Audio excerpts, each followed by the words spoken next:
સામાજિક કાર્યકર્તા રાજનૈતિક ક્ષેત્રે ઉતર્યા મેદાનમાં। સામાજિક કાર્યકર્તા રાજનૈતિક ક્ષેત્રે ઉતર્યા મેદાનમાં। આજરોજ વડોદરા શહેરમાં ચૂંટણીના પડઘમ વાગ્યા ત્યારે વડોદરા શહેરના સામાજિક કાર્યકર્તા અતુલભાઈ ગામેચી રાજનૈતિક ક્ષેત્રે મેદાનમાં ઉતર્યા। સાથે વડોદરા શહેરને એક મેસેજ મળ્યો હતો કે ઇલેક્શન આવે છે ત્યારે નેતાઓ હાર પહેરી અને ફોર્મ ભરવા નીકળી જાય છે, ત્યારે હું અતુલ ગામેચી ચપ્પલનો હાર પહેરી પ્રજાના પ્રશ્નોને વાચા આપવા માટે કલેક્ટર સમક્ષ લોકસભા ઇલેક્શનનું ફોર્મ ભરવાની નીકળ્યો છું। મારે પ્રજાના પ્રશ્નોને લઈને આ ઇલેક્શન લડવા રાજનૈતિક ક્ષેત્રે મેદાનમાં ઉતરવું પડે। 2 દાયકાથી વડોદરા શહેરની જનતા ભ્રષ્ટાચાર વાતાવરણથી પીડિત થઈ ગઈ છે। આ ભ્રષ્ટાચારી શાસન સામે પ્રજાને ન્યાય અપાવવા માટે મારે રાજનૈતિક મેદાનમાં ઉતરવું પડે છે। એટલે પહેરવી હોઈ શકે વડોદરાની જનતા પોતાના પ્રશ્નો લઈને કોર્પોરેટરો, ધારાસભ્યો, સાંસદો પાસે જતા હોય પણ તેમના ચપ્પલ ઘસાઈ જાય છે પણ તેમનું કામ થતું નથી।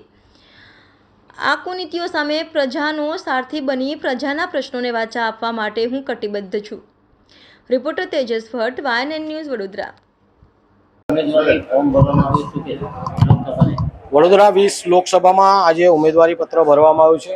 ઉમેદવારો ફૂલોનો હાર પહેરીને આવે છે, ત્યારે આજે અમે બૂટ ચપ્પલનો હાર પહેરીને આવ્યા છે, કારણ કે લોકસભા જે 20 વડોદરા છે એમાં જે પણ મતદારો છે એમના બૂટ ચપ્પલ ઘસાઈ જાય પરંતુ કામો થતા નથી, એટલે આજે અમે બૂટ ચપ્પલનો હાર પહેરીને ઉમેદવારી પત્ર ભરવાયા છે। સાથે વડોદરા શહેર સંસ્કારી નગરી, મચ્છર નગરી નામ પડી ગયું છે, વડોદરા ખડોદરા થઈ ગયું છે। સાથે વડોદરા શહેરની વિશ્વામિત્રી નદીની દુર્દશા જોઈ શકો છો આપ।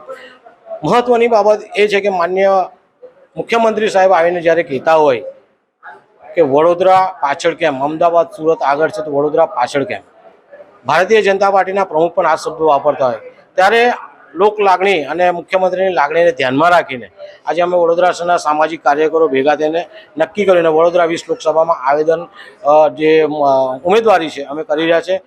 છેલ્લા 30 વર્ષથી વડોદરા શહેરના પ્રાથમિક સ્કૂલે વડોદરા સંસ્કારી નગરી મચ્છર નગરી બની ગઈ, વડોદરા શહેર ખડોદરા થઈ ગયું, વડોદરા શહેરની પવિત્ર વિશ્વામિત્રી નદી ગદ્દી ગોબરી થઈ ગઈ, વડોદરા લોકસભામાં આવતી મહીસાગર નદી જેમાં રેતી ખનન તેમજ પોલ્યુશનના સમસ્યાઓ વધી ગઈ છે।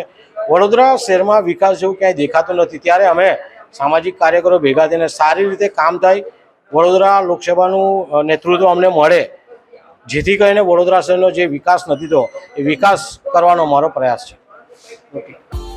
Subscribe now and press the bell icon.